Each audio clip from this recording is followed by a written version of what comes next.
আবার যে বিষয়টি বলছিলাম যে একেবারেই যে সক্ষমতা, এই সক্ষমতা নিয়ে যে নির্বাচনের দিকে আমরা যাচ্ছি, নির্বাচন হবে, সেই সক্ষমতা নিয়ে নির্বাচন হবে না রক্তগঙ্গা বইবে?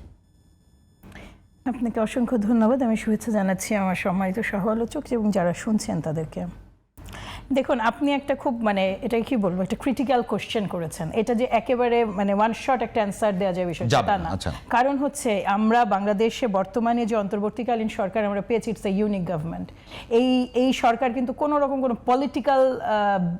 পলিটিক্যাল গভর্নমেন্ট নয়, যাদের কোনো আপনি এইভাবেও দেখতে পারেন যাদেরকে আমরা অন্তর্বর্তীকালীন সরকারের প্রধান এবং বিভিন্ন উপদেষ্টা পদে যারা নিয়োগ পেয়েছেন জুলাই বা 36শে আগস্ট জুলাইয়ের ফসল হিসেবে যে সরকারটা গঠিত হয়েছে সবার অংশীজন হিসেবে, তারা it's a part of charitable responsibility for them দেশের প্রতি।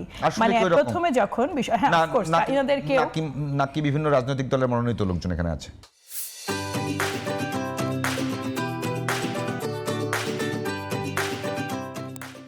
রাজনৈতিক দল তো অফকোর্স, কারণ রাজনৈতিক দল ছাড়া মনোনয়নটা দিবে কে?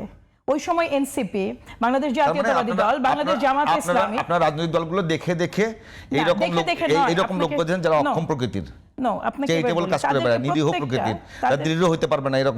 রাজনৈতিক লোককে তো আমরা কাউকে দেইনি। রাজনৈতিক লোককে যেহেতু দেইনি, তারা তো তাদের নিজেদের ফিল্ডে। যেমন এবার আপনার এক মিনিট এই জায়গায় একটু ডিবেট করে নেই। আপনার কাছে কেন মনে হলো যে শুধুমাত্র গ্রাম থেকে প্রথমে মেম্বার, তারপরে চেয়ারম্যান, তারপরে উপজেলা চেয়ারম্যান, তারপরে এমপি হয়ে এসে রাজনীতিবিদ হতে হবে? সাইফুর রহমানকে আপনার বিশ্বব্যাংক থেকে নিয়ে এসে মন্ত্রী বানিয়েছেন। একটা নির্বাচন, এখানে প্লিজ রিমেম্বার, না, তিনি ভালো করেছেন, কারণ তিনি যে দলটার প্রতিনিধিত্ব করেছেন ভাইয়া, এটা আপনাকে বুঝতে হবে, সেটা একটা রাজনৈতিক দল। তিনি এইখানে, আপনি যদি ডক্টর মোহাম্মদ ইউনূস একজন অত্যন্ত সফল মানুষ বিশ্বজুড়ে, তিনি একজন সফল উদ্যোক্তা। আমি শেষ করি, আমি একটু অ্যান্সার করতে দিতে হবে, নাহলে আমি ব্যাখ্যা করতে পারবো না যে আমি কোন লজিকে বলছি। ডক্টর মোহাম্মদ ইউনূস একজন বিশ্ববিখ্যাত ক্ষুদ্র ঋণ উদ্যোক্তা, ব্যবসায়িক উদ্যোক্তা এবং অসংখ্য মডেলের প্রণেতা।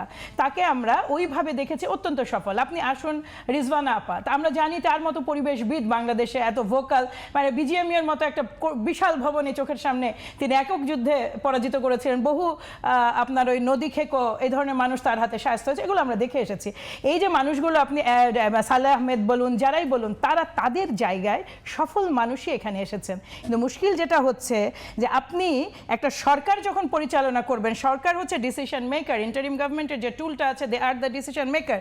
তাদের টুল হচ্ছে কাজ করার জনপ্রশাসন, যেটার আন্ডারে আসে পুলিশ প্রশাসন, এবং আরেকটা পার্ট হচ্ছে সেনাবাহিনী।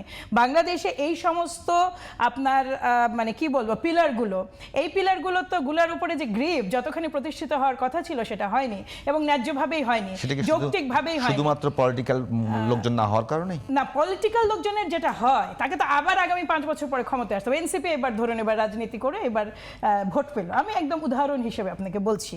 তারা যখন একটা সরকার হিসেবে ক্ষমতা নেবে, তারা কিছু এজেন্ডা দেবে, কিছু ইশতেহার দেবে। সেই ইশতেহারের বিপরীতে যদি দল সাধারণ জনগণ তাদের ভোট দেয়, তারা গ্রহণ করবে সেই রাষ্ট্র ক্ষমতা পরিচালনার দায়িত্ব তারা গ্রহণ করবে। করার পরে তারা মেক শিওর করবে যে তাদের যে ইন্টেনশন, তাদের যে চাওয়া, সেইটাই জনপ্রশাসনকে দিয়ে যতখানি সম্ভব বের করা যায়। বাংলাদেশ কিন্তু অলরেডি মাথামোটা প্রশাসন, এইটা না বলে আমি পারছি না। ভেরি টাফ প্রশাসন এইটা, জনপ্রশাসনের বলুন আর পুলিশ প্রশাসন বলুন। এই প্রশাসন আমরা যদি ঠান্ডা মাথায় একটু ভেবে দেখি যে শেখ হাসিনা স্বৈর শাসক বলুন, মাফিয়া বলুন, একেবারে দানবীয় ভূমিকা। এককভাবে তো ব্যক্তি শেখ হাসিনা কখনো ওই জায়গাটায় যেতে পারেনি, শুধু আওয়ামী লীগ দল হিসেবে ওই জায়গাটায় যেতে পারেনি। জনপ্রশাসন তার সাথে ছিল, তার সাথে গণমাধ্যম ছিল, তার সাথে সুশীল সমাজ ছিল। সেইগুলো সব মিলে তাকে একটা এমন এক ধরনের বায়বীয় সরকার তখন গঠন করা হয়েছিল, যেই সরকারের প্রতিটা অর্গান তাকে লেজিটিমেসি এক ধরনের দেওয়ার চেষ্টা করেছে, সহযোগিতা করেছে। যে এখন বিচারটা হচ্ছে কার? এবার আপনি আসুন, আপনি কয়জন সচিব আছেন যাদের বিচার হচ্ছে? দেখান তো আপনি আমাকে, কোথায় সেই সচিব, কোথায় সেই পুলিশ অফিসার? আপনি যে শেখ হাসিনা ফাঁসি হয়েছে, সেটা কে করবে? তারা কি অপরাধী নন? না, সেটা কে করবে? এটার একটা খুব স্ট্রং সুযোগ, এটার দায় ওই সরকারকে নিঃসন্দেহে নিঃসন্দেহে আমি যদি বলি যে শেখ হাসিনাকে ফ্যাসিবাদী হয়ে উঠতে যেগুলো প্রতিষ্ঠান কাজ করেছে, তার মধ্যে ব্যুরোক্রেসি আছে, তার মধ্যে গণমাধ্যম আছে। আমি আবারও বলছি, গণমাধ্যম আছে। প্রশ্ন হচ্ছে সেই জায়গাটাতে আপনাদের সরকার আপনাদের আমাদের পলিটিক্যাল সবার সরকার, হ্যাঁ, এটা তাদের ফেইলিয়ার ডেফিনেটলি। হ্যাঁ, তাদের কাজটা কি? না আমি বলি, তাদের কাজটা কি করেছে? কাজ অনেক কিছু কিন্তু করেছে একদম। এটাও আবার দেখতে হবে, এই অসম্ভব রকম জনপ্রশাসন, মানে টাফ জনপ্রশাসন, মানে আপনারা সন্তুষ্ট এখন পর্যন্ত? না, সন্তুষ্ট নই, কারণ এর চেয়ে বেটার এখন আপনি, এবার আপনাকে আমি একটা সহজ কথা বলি, একজনের দেওয়ার ক্ষমতা আছে 10 দেওয়ার ক্ষমতা আছে, ওটাকে টেনে নিতে হলে আমাদের সর্বদলীয় ঐক্য এবং প্রতিটা অংশের সাপোর্ট দরকার। ঠিক যেইভাবে জুলাই অভ্যুত্থানের পর থেকে এই সরকারকে নানা ক্রাইসিসে সাপোর্ট দিয়ে এসেছে শুধু রাজনৈতিক দল না, সবার কাছ থেকে সরকার মোটামুটি হয়ে সাপোর্ট পাওয়ার কারণেই কিন্তু তার অসংখ্য ব্যর্থতার সত্ত্বেও, আপনি যেটা বলেন আইন শৃঙ্খলার সিচুয়েশন, আইন শৃঙ্খলার টুল কারা আপনি ভাই বলুন তো? এই যে যারা আইন শৃঙ্খলা পরিচালনা করবেন ইনারা কারা? এই লোকগুলোকে আপনি দেখেছেন যে 2 লাখ 5 লাখ এক্সট্রা নতুন নিয়োগ হয়েছে? আপনি কি দেখেছেন যে ছাঁটাই হয়েছে সেই টপ লেভেলের লিডাররা কিংবা জনপ্রশাসনে?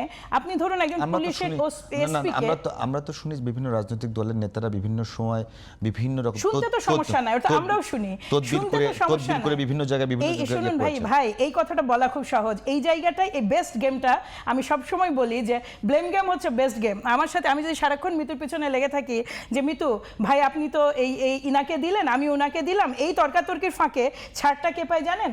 ছাড় পায় পতিত সরকার। ছাড় পেয়ে যায় সেই লোকগুলো যারা ওয়েট করে আছে যে কোনো মূল্যে এই সরকার ফেল করুক, এই ইলেকশনটা ফেল করুক, এই ইলেকশনটা আদৌ অনুষ্ঠিত না হোক, এবং সবচেয়ে বড় কথা যে আগেই ভালো ছিলাম ধরনের একটা ভাইব যে সবার মধ্যে, যে অ্যাটলিস্ট তো এইটা দমিত ছিল, ওইটা কন্ট্রোল ছিল, এইটা স্টাবলিশড করার একটা প্রচেষ্টা আছে। ডেফিনেটলি এই গভর্নমেন্টের কাছে অনেক বেশি এক্সপেকটেশন আমাদের নাই বিপু ভাই, আমাদের expectation is very very limited. আমাদের এক্সপেকটেশন হচ্ছে যে মোটামুটিভাবে একটা তারা চালিয়ে এসেছে ঐকমত্য কমিশন, সেখানে কিছু বিষয় আমরা একমত হয়েছি, সবগুলোতে হতে পারিনি। সেইখানে একটা বিচারিক ব্যবস্থা স্লো এবং সেখানেও কঠিন প্রশ্ন আছে। তারা একটা মাত্র ট্রাইব্যুনাল দিয়ে কাজ চালিয়েছেন, সেখানে একটা রায় আমরা দেখতে পেয়েছি।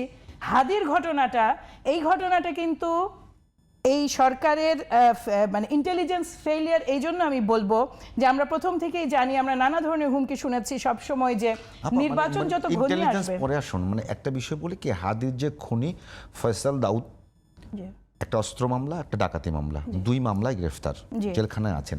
প্রথমে তাকে অস্ত্র মামলার যে বিষয়টা সেটাকে হাইড রেখে ডাকাতি মামলায় সিএমএম কোর্ট থেকে জামিন নেওয়া হয়েছে, অস্ত্র মামলায় হাইকোর্ট থেকে জামিন নেওয়া হয়েছে। আপনি কি মনে করেন না যে পুরো একটা নেক্সাস কাজ করছে এখানে? আওয়ামী আমলের, আমি আবার বলি, আমি আপনাকে তথ্যগুলো দিচ্ছি, তথ্যগুলো দিয়ে আপনি বিচার করবেন। আপনি কি মনে করছেন না যে মানে যে বিচারক তাকে যে ম্যাজিস্ট্রেট তাকে রায়ে করলো, তার রায়ে যে আইনজীবী তার মামলা, না আইনজীবী পরে যে মানে ওই মেট্রোপলিটন ম্যাজিস্ট্রেট যিনি তাকে প্রথম জামিনটা তার মঞ্জুর করলো, তিনি তাকে ধরে নেওয়া হয় উনি আওয়ামী লীগের। 2 নম্বর, হাইকোর্টে যে বেঞ্চ থেকে জামিন পেল তাকেও প্রকাশ্য তারা আওয়ামী লীগ আমলে এবং আওয়ামী লীগের যে নিম্নমানের কিছু লোক থাকে তারা। 2 নম্বর, এখানে সহযোগিতা করেছে কিছু আইনজীবী, তাদের নাম এসছে বিভিন্ন রাজনৈতিক দলের। আমার প্রশ্ন হলো যে আপনারা কি এটা দেখেন না যে এইটার মধ্যে একটা বড় ধরনের নেক্সাস আছে, যারা চেষ্টা করছে? আরেকটু আগে থেকে তাহলে দেখেন চার্জশিট যেটা হয়েছে, ওটা কি জানেন যে এদের যে চার্জশিটগুলো হয়েছে, যে যারা সন্ত্রাসী মামলাতে যে সময় ওই সময় অ্যারেস্ট করা হয়েছে, শুনেছি যে চার্জশিটে নাকি এটা এত লাইটলি দেওয়া হয়েছে যেন বেইলেবল কেস হয়ে যায়। হ্যাঁ, এবং মামলাটা এমন ভাবে একজন আইনজীবীর সামনে যখন গেছে, আইনজীবীর কাছে কি আসে, ফ্যাক্টস হিসেবে তো চার্জশিটটাই থাকে। এবং বিচারক, এখন ধরে নিচ্ছি যে বিচারকেরও ভূমিকা আছে, কিন্তু ভূমিকাটা শুরু হয়েছে the moment he got arrested. হ্যাঁ, কাজে এই যে ধরেন টোটাল, হ্যাঁ ডেফিনেটলি এই ধরনের জাল মানে এত বেশি আমাদের ভাবনা চিন্তার বাইরে। আপনি যেটা বলছেন সেটা তো অবশ্যই এইভাবে না ভেবে তো উপায় না। আমি চাই না কি আপনি কারো বোন, কারো মা, কারো সন্তান। প্রশ্ন হলো আমরা কারো বোন, কারো ভাই, ঠিক আছে, এইভাবে তো চলছে। আমার প্রশ্নটা হলো যে এই জায়গাটাতে যদি এইভাবে চলতে থাকে তাহলে কি হবে? একটা নির্বাচন হবে, নির্বাচন করতে হবে, বাংলাদেশে নির্বাচন করতেই হবে, কিন্তু ভালো নির্বাচন করতে হবে, অন্তত ভোটারদের উপস্থিতি থাকতে হবে।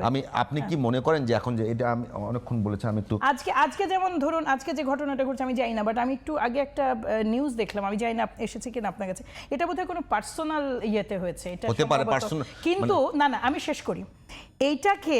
দেখুন এইটা বাংলাদেশে কতখানি মানে কতখানি স্বাভাবিক হয়ে গেছে যে ওই যে দাসকে পিটিয়ে মারলো ভালুকায়, কতটা স্বাভাবিক হয়ে গেছে মব বলে মেরে ফেলা যায়, মানে মব বলে মেরে ফেলা যায়, মানে কিচ্ছু আসে যায় না। আপনি মানে এখানে কিন্তু সংখ্যাগুরু সংখ্যালঘু ফ্যাক্টর না, ফ্যাক্টর হচ্ছে যে এখানে বাংলাদেশের প্রতিটা মানুষ হত্যাযোগ্য। যদি হত্যাযোগ্য না হতো তাহলে যে ছেলেটি যিনি যে প্রধান সমন্বয়ক না মোতালেব, তিনি কিন্তু গুলি খেয়েছেন। এখন পুলিশের যেটা ব্যাখ্যা, প্রথম ব্যাখ্যার লাইনটা দেখবেন, ওইটাই আমি আপনাকে বলতে যাচ্ছিলাম যে বিষয়টা ব্যক্তিগত, মানে ওনার আগে খুব তাড়াতাড়ি বলার চেষ্টা করছে যে এটাতে আবার হাদির সাথে মিলায় না। নো, আমি হাদির সাথে মিলাচ্ছি না, আমি মিলাচ্ছি এটার সাথে যে নূরের যদি বিচার করতেন, নূরকে যেভাবে মারলো তার ইয়ের অফিসের সামনে, যে ভয়ঙ্কর আঘাত নূরের উপরে যে হলো, আপনি একের পর এক মানে স্বামী স্ত্রীর গন্ডগোল করে যদি স্বামী স্ত্রীকে খুন করে সেটা আইন শৃঙ্খলা অবনতি নয় না, ওটা এক্স্যাক্টলি দেখেন আপনি। আচ্ছা, স্বামী স্ত্রী হোক যেটাই হোক, ওটা না, আপনি নূরের বিষয়টা দেখেন, ওটা কিন্তু একটা হাই ভোল্টেজ একটা ইস্যু ছিল। মানে আপনি যেভাবে দেখেন না কেন, নূরকে যেভাবে মারা হয়েছে একজন মানুষের, আমরা ভিডিওতে দেখেছি প্রকাশ্যে, আপনি কি ওইটা কি শেষ বিষয়টা জানেন? কেউ কি অ্যারেস্ট হয়েছে? আমরা কিন্তু কিছু জানি না। এই বিচারহীনতা সংস্কৃতি বেছে বেছে, এবং কারা সিলেক্টেড লোকজন মুক্ত থাকছে, তাদের বিরুদ্ধে তদন্ত হয় না।